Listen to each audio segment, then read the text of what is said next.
Hai sahabat Kompas.com, kasus kematian Brigadir Yosua sampai sekarang masih diliputi teka-teki nih. Entah itu dugaan pelecehan yang dilakukan Brigadir Yosua, sampai dugaan pembunuhan berencana.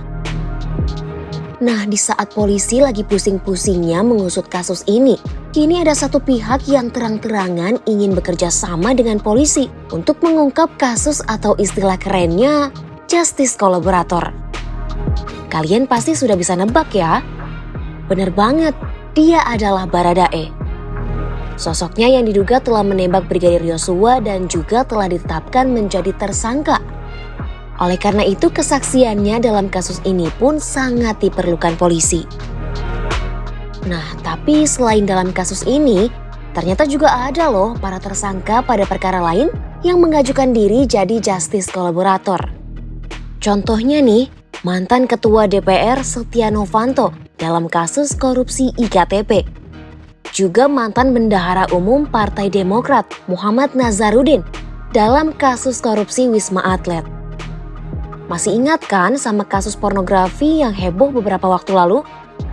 Tersangka bernama Dea OnlyFans juga jadi justice collaborator.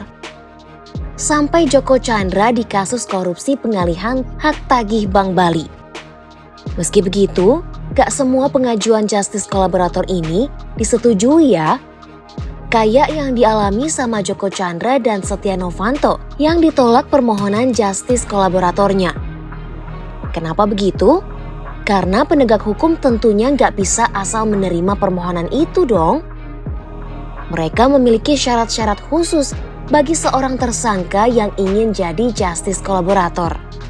Seperti contohnya pemohon merupakan pelaku tindak pidana tertentu dan mengakui kejahatan yang dilakukannya.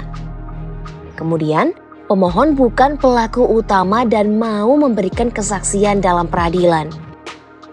Gak cuma itu, keterangan pemohon juga harus berdampak signifikan dalam proses penyidikan. Selain itu, pemohon juga harus mengungkap siapa pelaku-pelaku lainnya yang memiliki peran lebih besar. Nah, seorang justice collaborator tentunya juga akan menghadapi sejumlah risiko. Mereka bisa saja diancam pelaku utama maupun pihak-pihak lain yang ikut terlibat namun belum tertangkap. Oleh karena itu, tersangka yang berani jadi justice collaborator akan diganjar dengan sejumlah keuntungan. Mulai dari keringanan penjatuhan pidana, pembebasan bersyarat, sampai remisi tambahan.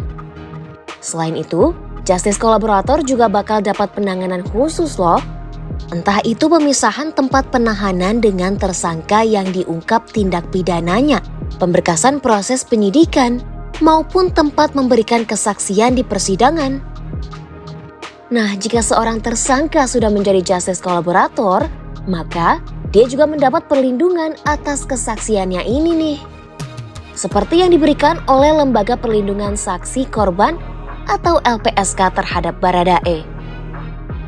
Dengan perlindungan ini, Baradae jadi bisa menggunakan kesaksiannya dalam kasus Brigadir Yosua untuk membela diri.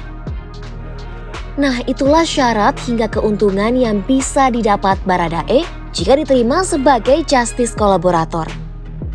Semoga dengan adanya kesediaan Baradae jadi justice collaborator, kasus kematian Brigadir Yosua semakin terang dan segera terungkap ya sahabat Kompas.com. Sekian Oh Begitu kali ini. Sampai bertemu di video-video lainnya dan simak informasi menarik lainnya hanya di Oh Begitu Kompas.com. Jernih melihat dunia.